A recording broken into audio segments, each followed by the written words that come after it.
شروع کیا جلسہ۔ ذی الحج اسلامی سال کا آخری مہینہ، محرم اسلامی سال کا پہلا مہینہ۔ آج کا جو دن گزر گیا وہ یکم ذی الحج اسلامی سال کے آخری مہینے کا پہلا دن۔ اسلامی سال کی انتہا ذی الحج سے، ابتدا محرم سے، آخری مہینے میں بھی قربانی،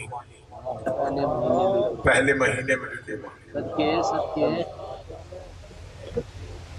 اللہ نے دو قربانیوں والے مہینے بھی اکٹھے رکھے، اس لیے کہ جن کا ذکر دونوں مہینوں میں ہے یہ درود میں بھی اکٹھے ہے۔ ذی الحج کا چاند آسمان پہ آیا تو جو سب سے پہلی یاد آئی وہ حضرت ابراہیم اور فرزند ابراہیم حضرت اسماعیل کی تھی۔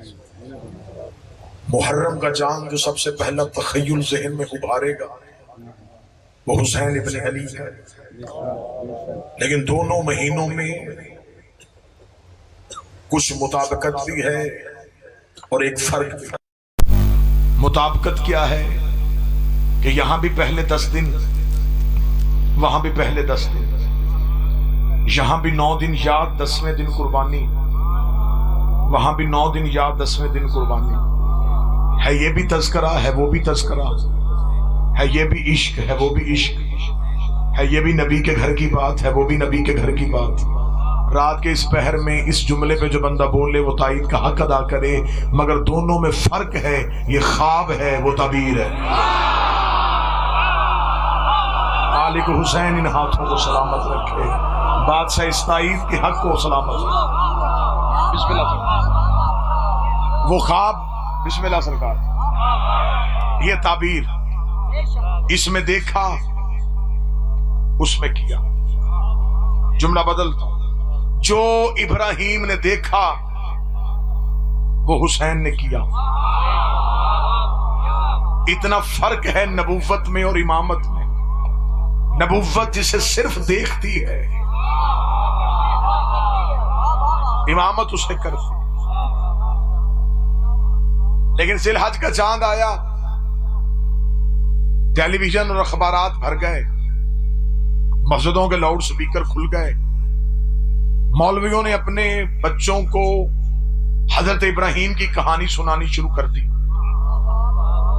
یہ مہینہ منسوب ہے حضرت ابراہیم سے، ہر مسجد میں واقعہ پڑھا گیا، پڑھا جائے گا، پڑھتا جائے گا کہ مسلمان علماء اپنے بچوں کو بتائیں گے یہ مہینہ منسوب ہے ابراہیم سے۔ ابراہیم نے خواب دیکھا تھا، بیٹے کی گردن پہ چھری رکھی تھی اور ایک دمبا اللہ نے آسمان سے بھیج دیا تھا۔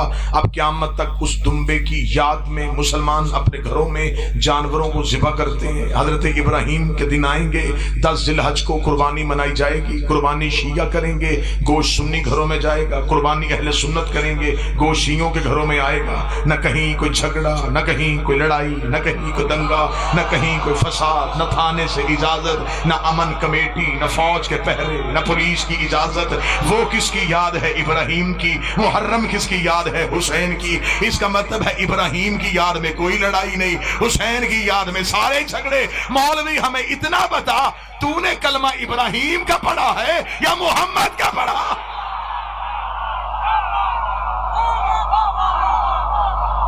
ابراہیم کے بیٹے کے دن اور کوئی جھگڑا نہیں۔ متوجہ رہیے گا صاحب،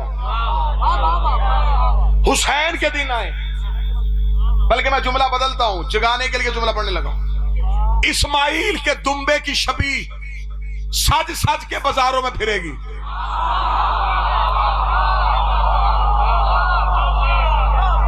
نہ کسی کا مذہب خطرے میں،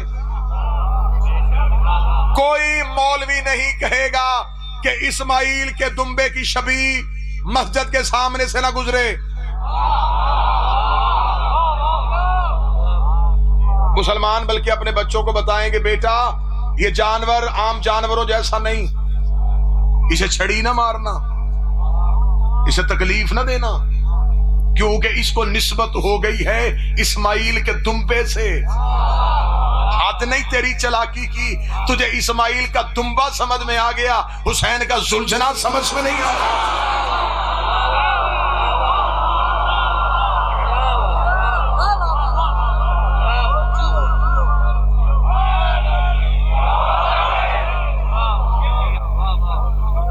ابراہیم کی یاد سب نے منائی، حسین کی یاد میں ہم تنہا۔ ابراہیم کی یاد خوشی کی یاد تھی، محرم ہے دکھ کی یاد۔ خوشیوں میں سارے آ جاتے ہیں، دکھوں میں وہی آتا ہے جسے اپنا درد محسوس ہو۔ حجاج کرام پوری دنیا سے حجاز مقدس پہنچ گئے، حج کی تیاری شروع ہے۔ میں جی لاہور آنکھوں کے سامنے ہے، میرے واجب الاحترام برادر نوید صاحب تشریف فرمائیں، دعا لینے کی خاطر کو۔ بندے حج مسلمان ہو کے کرتے، انہیں حسین سمجھ میں آ جاتا۔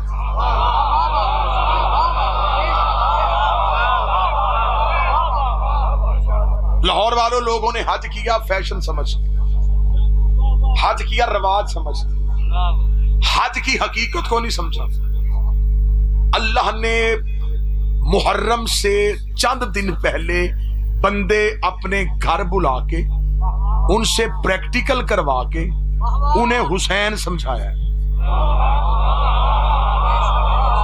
اب آپ کی یہ واہ واہ جو ہے نا، یہ داد جو ہے، یہ خشک داد ہے، وہ اس لیے کہ ابھی تک میں نے دلیل نہیں دی۔ رائتی نمبر لینے کا میں کبھی بھی زندگی میں حقدار نہیں رہا کہ آپ رائتی نمبر دیں، بات آپ سمجھیں گے پھر داد آئے۔ اب لوگوں نے حج کیا، میں نے کہا کہ اللہ نے گھر بلا کے حسین سمجھایا۔ جتنے اعتراض بندے محرم پہ کرتے، اللہ اپنے گھر بلا کے محرم سے پہلے جواب دیتا۔ لے جی دلیلیں پڑھنے لگا۔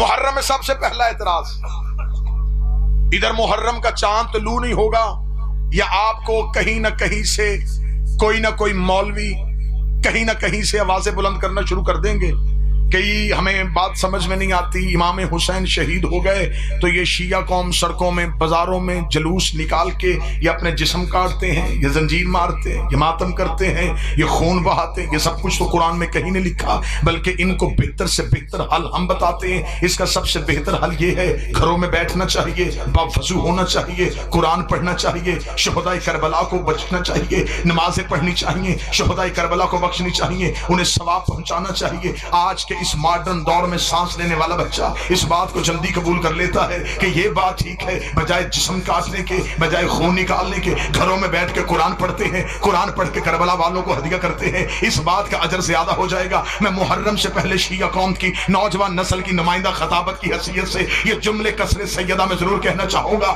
کہ جو بندے کہتے ہیں کہ کربلا کے شہداء کو قرآن پڑھ کے بخشنا چاہیے، اس مولوی کی گردن پہ میں گھٹنا رکھ کے اسے یہ منوانے کی کوشش کروں گا، قرآن ہمیشہ اسے بخشا جاتا ہے جو مرنے کے بعد خود نہ پڑھ سکے، قرآن اسے بھیجا جاتا ہے جو مرنے کے بعد خود نہ پڑھ سکے، اور جو نیزے کی نوک پہ قرآن کی تلاوت کرتا ہو وہ تیری آیتوں کا محتاج نہیں ہے، وہ تیری تلاوتوں کا محتاج نہیں ہے، اور قرآن کاریوں کو بخشا جاتا ہے، وارثوں کو نہیں بخشا جاتا۔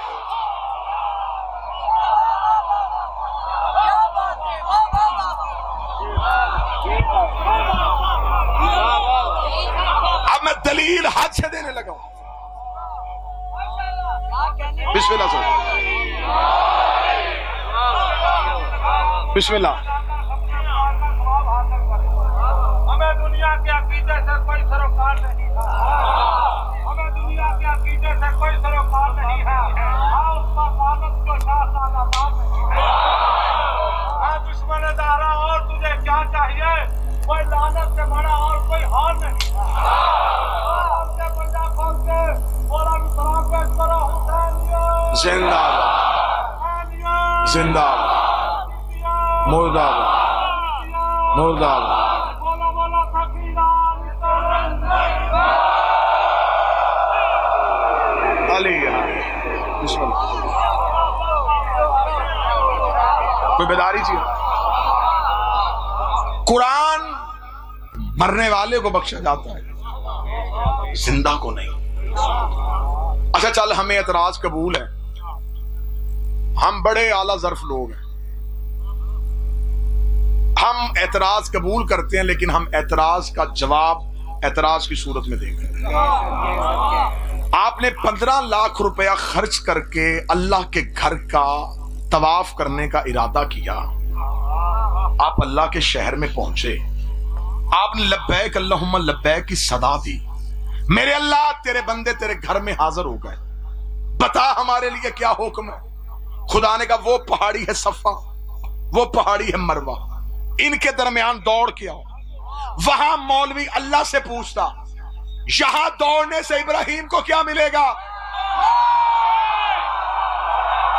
نہیں مجھے وہ تائید ابھی آئی نہیں۔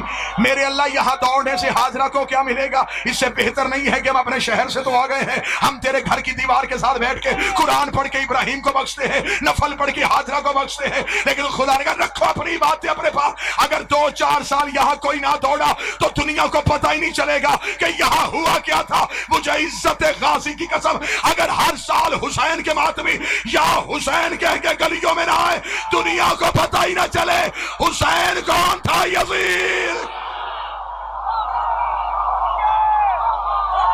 یہ ماتم کا اثر ہے، یہ ماتم کا اثر ہے، بسم اللہ، یہ ماتم کا اثر ہے۔ بابا ذکی شادی دنیا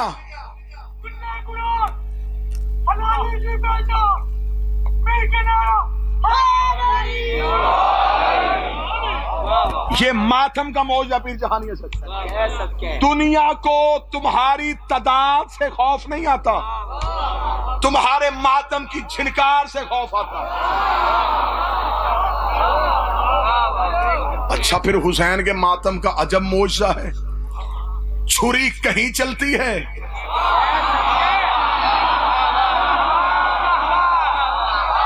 کلیجہ کہیں کٹ جاتا۔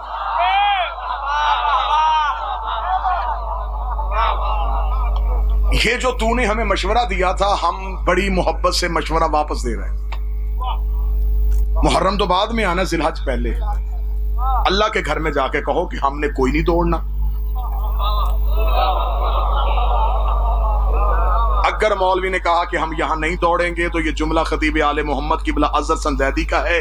وہ کہتے ہیں کہ اگر کسی حاجی نے کہا کہ میں نہیں دوڑوں گا تو خدا کہے گا یا یہاں دوڑو یا یہاں سے دوڑو، یہاں دوڑنا پڑے گا۔ میرے مالک ہم تو نمازیں پڑھنے کے لیے آئے تھے، تو نے کس کام میں لگا دیا؟ دوڑو یہاں پہ۔ یہاں ایک بی بی دوڑی تھی، دوڑ کے واقعہ زندہ کرو، واپس اپنے اپنے ملک جاؤ گے، لوگ پوچھیں گے کیا کیا؟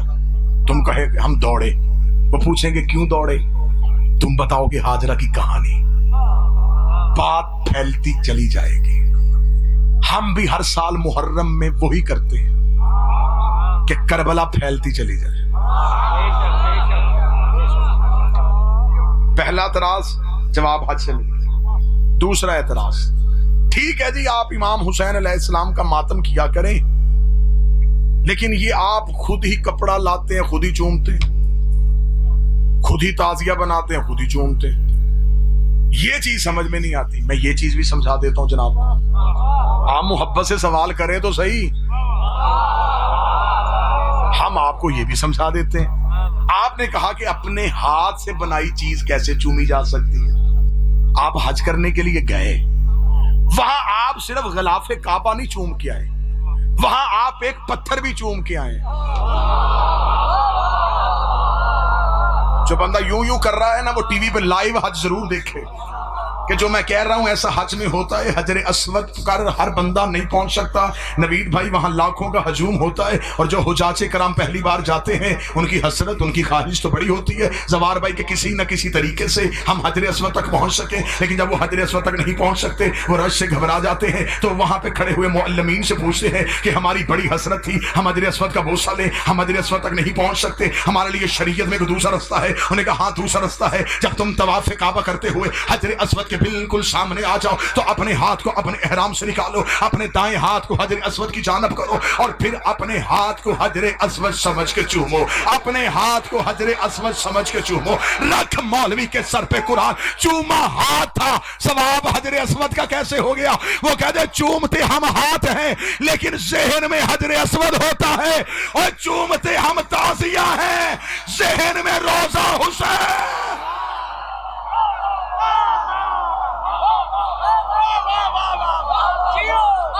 بسم اللہ سے ہم بھی چومتے ہاتھ ہیں۔ کو بات سمجھ میں آ رہی ہے نہیں آ رہی؟ وہاں پہ حجر اسود کا بوسہ لے لینا، یہاں علم نہیں چومنا، وہاں ہاتھ چوم لینا، یہاں تعزیہ نہیں چومنا۔ اچھا ٹھیک ہے جی، ہم مجلسوں میں بھی آ جائیں گے، علم کا احترام بھی کر لیں گے، لیکن ایک بات جو ہمیں بہت چبھتی ہے جی وہ کیا ہے؟ آپ صرف آل محمد کی باتیں کیا کریں، نہ کیا کریں۔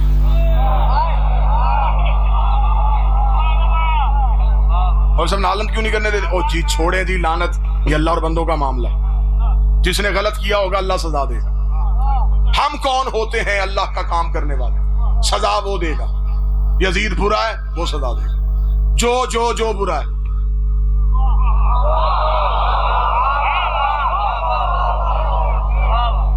اللہ سزا دے گا۔ آپ لعنت کیوں کرتے ہیں؟ اچھا آپ کو ہماری لعنت اچھی نہیں لگتی تو جناب حج کرنے گئے تھے، طواف کر کے آتے، شیطان کو پتھر کیوں مار کے آئے ہو؟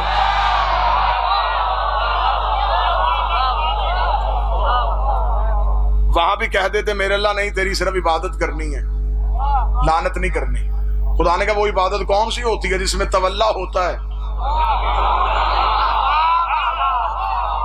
تبرہ نہیں؟ میری عبادت کرنی ہے تو صرف میری عبادت نہیں کرنی، میرے دشمن پہ لعنت بھی کرنی۔ وہاں پہ تبرہ کیا جاتا ہے، اور جن کو پتھر مار کے حاجی آتے ہیں وہاں شیطان ہے بھی نہیں۔ بندے پریشان ہو کے مجھے دیکھ رہے ہیں، میں پہلی بار حج پڑھ رہا ہوں، ایسا نہیں ہوتا۔ وہاں پر شیطان ہے، دیواریں بنی ہوئی، دیواروں کو پتھر مار رہے۔ میرے مالک یہاں پر تو شیطان ہے نہیں، فرمایا گھر بلا کے سمجھایا، عزت کرنی ہو اصل نہ ملے شبیہ ہی کر لینا، لعنت کرنی ہو اصل نہ ملے شبیہ پہ کر لینا۔ شیطان ایک ہے جس نے سجدے کا انکار کیا، مکے میں ایک نہیں،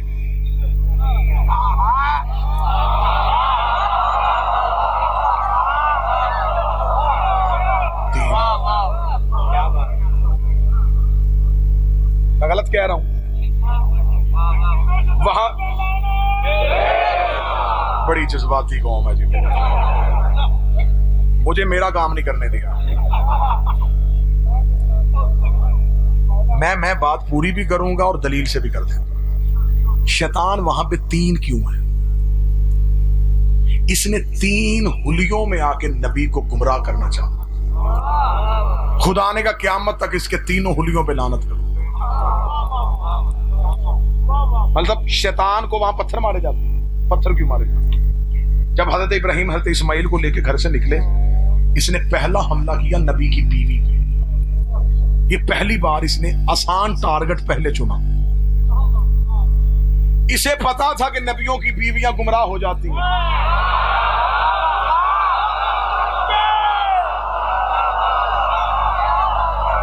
بات پوری سن لینا۔ نوح اور لوط کی بیویاں گمراہ ہو گئی تھیں۔ اب لاہور میں جو بندہ 70 کا لہو کرے گا وہ میرا لہو کرے گا۔ ابراہیم کی بیوی ہاجرہ پہ حملہ یہ سوچ کے ابلیس نے کیا کہ نبی کی بیوی گمراہ ہو سکتی ہے، لیکن اس بدبخت کو یہ نہیں پتا تھا کہ نبیوں کی بیویاں گمراہ ہو جاتی ہیں، معصوم کی مائیں گمراہ نہیں۔ صرف ابراہیم کی بیوی ہوتی گمراہ ہونے کا خدشہ تھا، اسماعیل کی ماں بھی تھی،